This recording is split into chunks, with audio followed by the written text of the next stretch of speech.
Hi, this is Chris, sitting here with Chris. We're just having some discussions about the Aspen series speakers today, and wanted to talk a little bit about the upcoming FR5 stand mount monitor we have coming up.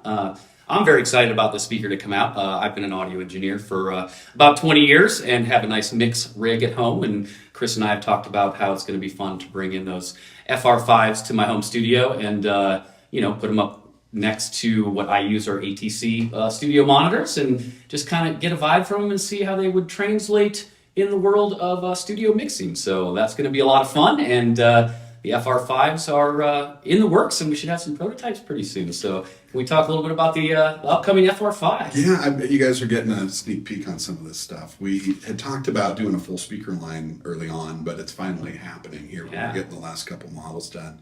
And you're going to be one of the first sort of test subjects, right? Yeah, I'm excited. Is that, our process is that we make a machine sample, which we've done, and then we do off-tool samples, so the parts that would be molded or, custom for the product, we make those. And so I'm getting those now here in the next couple of weeks. And so we can do a lot more detailed listening with them because it's all mechanically correct. It's not as cobbled together.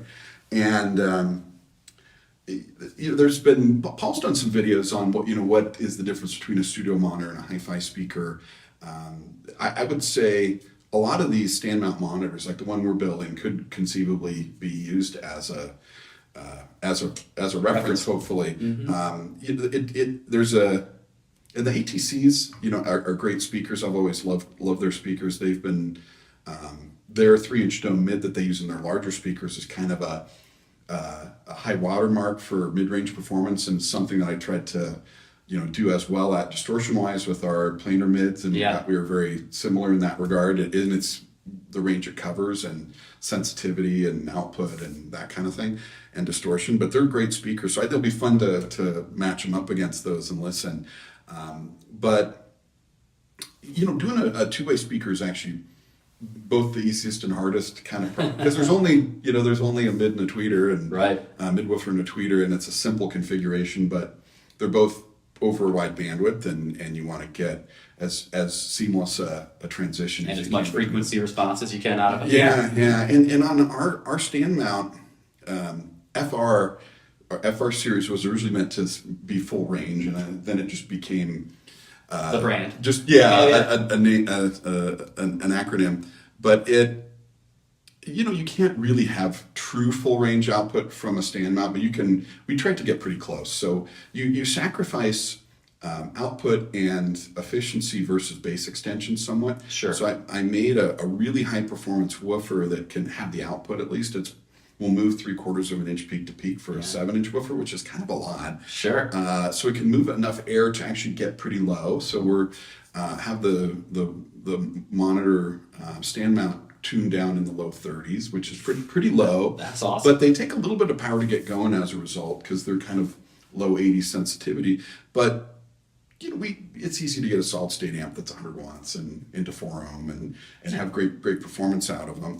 I wouldn't recommend them for low flea watt tube amps and things like that. There's much better speakers for that. Yep. But in the studio world, I know it's a little different, where you're using the speakers as a tool to check your mix and to try to tell you the truth as far as what you have there and how it's going to translate outside of the studio realm. Sure. Right. And so in hi-fi speakers, you're seated a lot further from them. Typically, you're not getting as much direct sound from the speaker. You're getting a lot more room, and people are focused on a little bit different things sometimes, where they want everything to sound pretty, and maybe a little less. I mean, you want revealing, but you want something that is.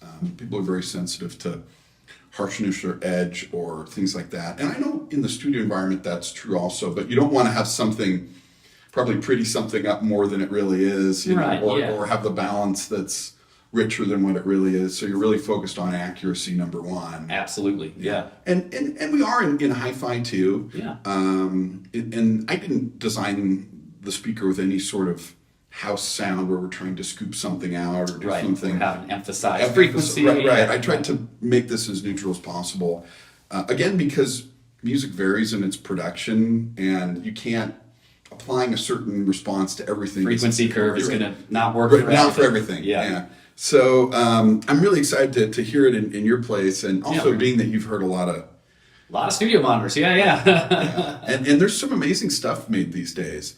I think a lot of those would be fantastic hi-fi speakers too, but not everyone wants integrated amp, Active, yeah. DAC, you know, all that stuff. Yep. Because, you know, part of the fun of the hobby is to mix and match stuff and see what you like. Absolutely. And also you can ratchet up the performance with a really high-end DAC even more than maybe what you'd have in certain monitors at least. And it's interesting that, you know, in my home studio is filled with PS audio gear. Running the P12 for power for my studio mixing setup. I'm running M700s powering the ATCs. Oh, your ATCs are passives. Yeah, Okay. passive ATCs, Yeah. and then running the Direct DAC Mark II. So it's, you know, and that's my output for my mix setup. So I'm using great D-Day, great amplifiers, and a great power source from PS Audio to integrate into the home studio situation, which is pretty cool. Well, that'll be fun. Yeah, I'm looking forward to that. Yeah, So we'll do that. We'll come over and put them up and do some listening on songs that we know well, and maybe we'll try and mix something on. That'd be fun. Okay, Alright. a couple weeks now. Yeah, we're excited. FR5's coming out.